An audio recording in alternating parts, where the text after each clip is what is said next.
আসসালামু আলাইকুম। আজকে আরেকটি ভিডিও নিয়ে আসলাম আপনাদের মধ্যে। অনেকেই আমাদের কাছে প্রশ্ন করেন যে আমরা এত দেশি মুরগির বাচ্চা কোত্থেকে আনি আমি। তো এই যে দেখেন দেশি মুরগির বাচ্চা কোত্থেকে আনি। এই যে দেখেন আমি নিতেছি আমাদের নিজের মুরগি, এগুলো দেশি মুরগি আলাদা থাকে আর কি। এখানে আরো কয়েকটা আছে, আপনাদেরকে সেগুলো দেখাইতেছি। এই যে একটা দেখেন, ওই সাইডে আরেকটা আছে দেখাইতেছি। তো আমাদের এরকম 7-8টা দেশি মুরগি আছে, এগুলো প্রায় সময় ডিম বাচ্চা করে থাকে।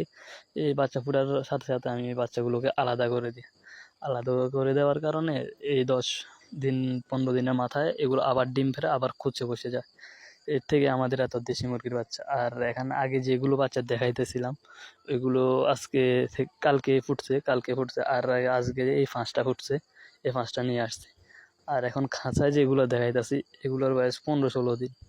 তো এরকম আমাদের দেশি মুরগির বাচ্চা অ্যাভেলেবেল সবসময় থাকে। আর এখন যেগুলো দেখাইতেছি এগুলো দিয়ে আমি প্যারেন্টস বানাবো আর কি দেশি মুরগির।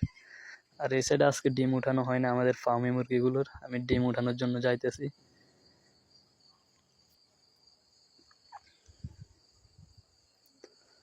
এই যে আমি এটা বানাইছিলাম ভিডিও একটা দেখে, কিন্তু এক হাতে মোবাইল আর এক হাতে নেওয়া যাইতেছিল না।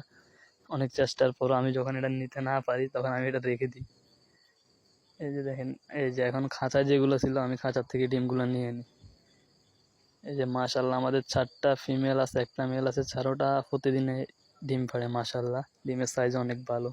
ফার্মি মুরগির বীজ ডিম, কারো লাগলে যোগাযোগ করবেন। আর এই সাইডে দিয়েছিল আমাদের ব্রাহ্মা মুরগিগুলো।